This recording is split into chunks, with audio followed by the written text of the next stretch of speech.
Hola, mi nombre es Juan Segundo Enzástiga Rivera, aspirante al estudio de la Maestría en Seguridad Alimentaria por parte de la UNAM. Este es mi reporte final y el título es Investigación documental y experimental sobre producción de ácidos grasos insaturados por medio de cultivo de la diatomea Nitzschia en bioreactor piloto. Como introducción, quiero decir que una de las principales problemáticas que existen en la historia de la humanidad es satisfacer la demanda alimentaria. Como menciona el doctor Cassio Luiselli, el tema de la seguridad alimentaria es un gran desafío global. Es necesario buscar estrategias locales, regionales, a nivel de cada país, para dotar de acceso preferentemente continuo y a largo plazo de una ingesta calórica mínima a la población. En la figura 1.1 nosotros podemos apreciar los índices de hambre en el mundo, especificando el porcentaje de América Latina y el Caribe, que es la línea roja, que para el 2012 se situaba en 49 millones de personas y de forma global en el mundo 868 millones de las personas en situación de hambre, según reportes de la FAO. Debido a condiciones agrícolas desfavorables, fenómenos naturales como huracanes, inundaciones, terremotos, actividades volcánicas súbitas, cambios climáticos y principalmente el crecimiento poblacional, la última cifra de víctimas de hambre asciende a 815 millones de personas, datos al 2017, en donde el aumento repentino tras más de una década de descenso constante se debe a factores como lo antes mencionamos, según dice Graciano Silva, director general de la FAO.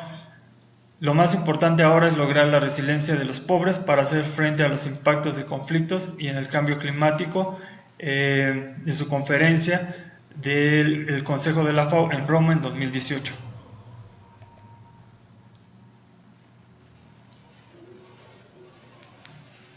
La demanda de alimentos en el mundo es una situación que continuamente requiere nuevas fuentes viables y confiables de alimentos. Se estima que para el 2050 habrá 9.500 millones de habitantes en el planeta.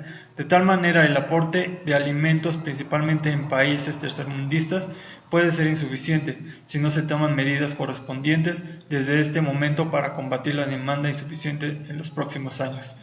El presente trabajo tiene como fin conocer sobre el cultivo de microalgas unicelulares capaces de aportar diversos nutrientes a la dieta básica del humano, como el cultivo de diatomeas del género Nitzschia, según el Market Bioscience, en donde se ha desarrollado tecnología para la producción de ácidos grasos poliinsaturados a partir de cepas de diatomeas Nitzschia, además de la importancia nutricional que aportan dichos microorganismos unicelulares conocidos como microalgas marítimas. Su uso impacta de manera significativa en el control y manejo de dióxido de carbono generado por el consumo de combustibles derivados del petróleo. A nivel mundial existen varias medidas para limitar las emisiones de CO2, que se espera incrementarán en un 20% para el 2035, lo cual supone una elevación de temperatura media a largo plazo de 3.6 grados centígrados. Y es aquí donde las microalgas juegan un papel muy importante, puesto que usan el CO2 del aire para metabolizarlo y generar oxígeno en cantidades que permiten la supervivencia de varias especies en el mundo.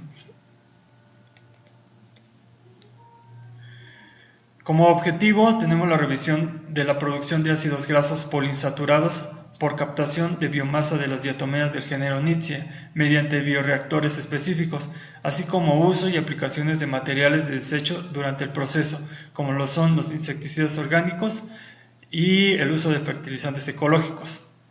Como se puede observar en las imágenes que se muestran en la diapositiva, son organismos eucariotes, las diatomeas, unicelulares cuyo tamaño va desde los 10 a 200 micras.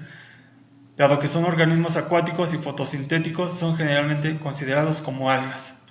Las especies de diatomeas son bastante específicas a condiciones en las que viven, por ejemplo el pH, alcalinidad, salinidad, niveles de nutrientes pueden afectar su crecimiento. En el plan de trabajo nos enfocamos principalmente en los puntos de objetivo, actividad, meta, cronograma y observaciones, en donde se planteó para la investigación el diseño de bioreactores, el uso de los subproductos que se generan por el cultivo de estas algas, que son los fertilizantes orgánicos, insecticidas ecológicos y el conocimiento del ciclo de vida, condiciones de crecimiento y producción de las algas, en general las diatomeas del género Knitsia. Para la investigación documental se hicieron revisiones en bibliografía sobre los distintos tipos de diatomeas, condiciones de su medio ambiente natural, alimentación, productos que genera, ejemplos de productos en masa y diseño de bioreactores. La doctora Vázquez me orientó sobre el diseño de bioreactores piloto, así como de aplicaciones adicionales del cultivo de algas. Realicé una entrevista en las instalaciones de biotecnología de la Universidad Autónoma del Estado de Hidalgo y voy a poner los puntos más importantes de los que me comentó la doctora en la entrevista que le hice. Que tienen un propósito. Un bioreactor puede ser bacteriano, puede ser de hongos, puede ser de algas, puede ser de plantas, puede ser incluso de células animales. Entonces, los bioreactores son parte de la biotecnología que nos interesa mucho desarrollar acá, y aquí hemos desarrollado algunos proyectos. En el caso de las algas son muy prometedores porque los bioreactores de algas nos permiten solucionar dos problemas importantes. En el caso del proyecto de Juan, su proyecto implica el cultivo de algas para producir un biodiesel. Pero hay que decir que las algas nos interesan mucho ahora en biotecnología, son parte de los organismos que nos prometen más posibilidades, porque las algas son muy poco exigentes en nutrientes y nos permiten además solucionar un problema que es muy acuciante en el medio acuático, que es el exceso de nutrientes, lo que conocemos como eutrofización. La eutrofización es el principal problema de contaminación del agua, reconocido por la ONU. Esto quiere decir que tenemos playas, tenemos presas, tenemos ríos donde abundan los nutrientes y donde vemos que crece maleza que por lo general nos sirve. Tenemos, por ejemplo, lirio o tule o lenteja, que son la maleza típica de la eutrofización. Si nosotros cultivamos bioreactores de algas con el agua que está eutrofizada, nosotros vamos a resolver ese problema, porque el alga lo que necesita es justamente esos nutrientes.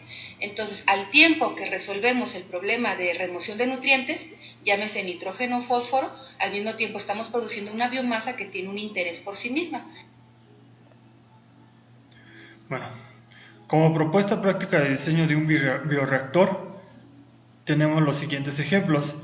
Del lado izquierdo es un bioreactor en forma, en donde el cultivo de algas, se puede ver la parte verde, se utiliza para desarrollar ya sea biodiesel o algunos nutrientes. En mi caso, yo utilicé un garrafón de agua potable de una comercializadora cercana al lugar en donde me encuentro para el cultivo de las algas, sabiendo que dichos materiales no son sanitizados como deberían de ser. Coloqué 50 gramos de azúcar, que es el sustrato uno de los sustratos con el que el alga se desarrolla. Lo dejé 2 semanas al sol y esperé conseguir una fuente de CO2 para conectarla a mi bioreactor. El experimento que realicé fue un experimento cualitativo, ya que no tengo instrumentos necesarios para realizar mediciones específicas.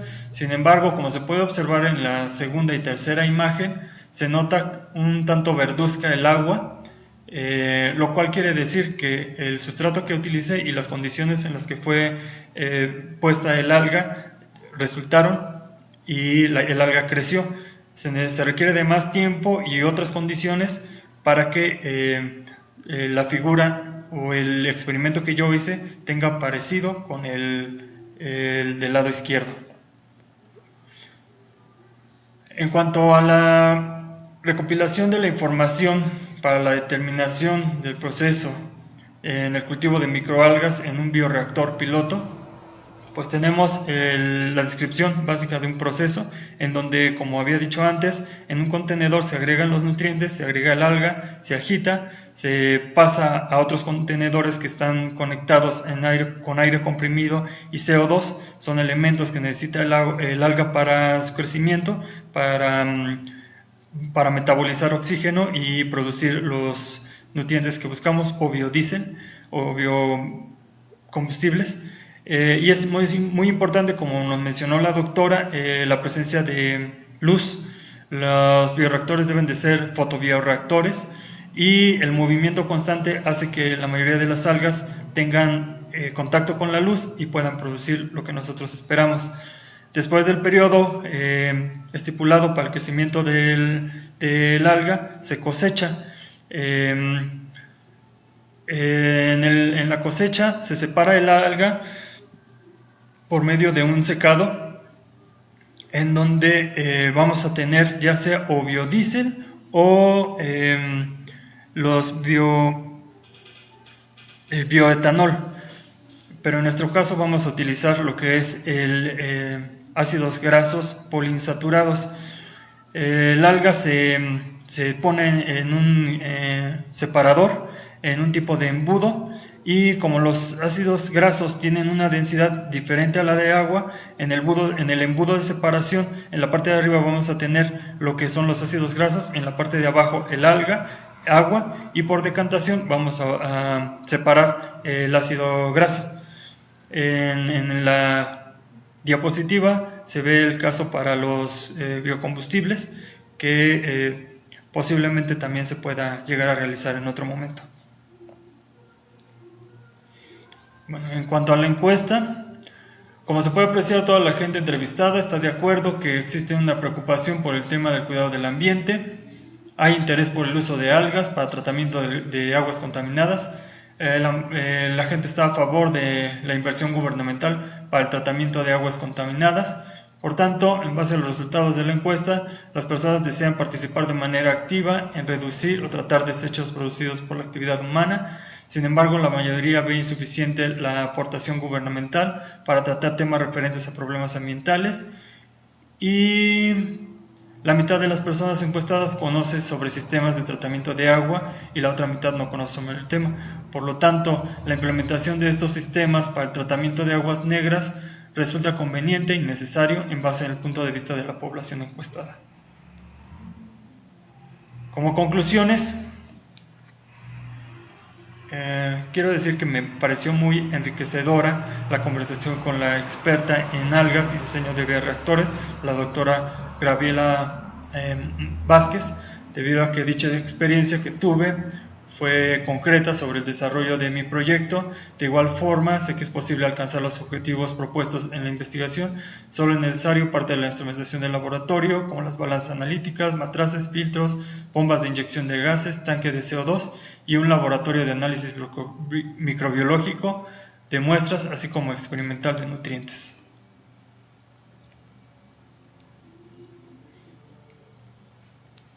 El uso de diatomeas o microalgas es ampliamente útil. Empecé mi proyecto con la idea de cultivar microalgas para obtención de ácidos grasos insaturados. Después encontré que sus subproductos son utilizables como insecticidas y fertilizantes, ya que los insecticidas funcionan gracias al sílice de la capa externa de las diatomeas, el cual sirve como deshidratante en el exoesqueleto de insectos que son considerados plagas en los cultivos.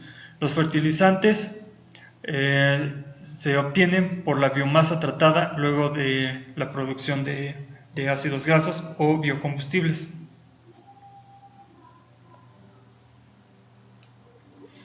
El uso de microorganismos unicelulares para cultivar en grandes proporciones de algas se puede obtener un doble beneficio: reducir la producción de emisiones de dióxido de carbono, tratamiento de aguas negras, la eutrofización que nos comentó la doctora.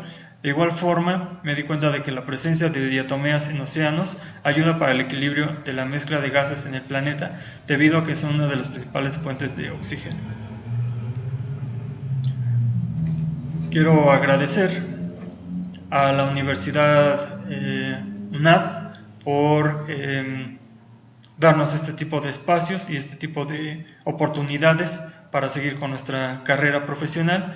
Aprendí sobre las diatomeas debido a un documental que vi en televisión, y sobre eso quise ampliar mi conocimiento y basarme en este reporte. Y pues eso es todo. Muchas gracias.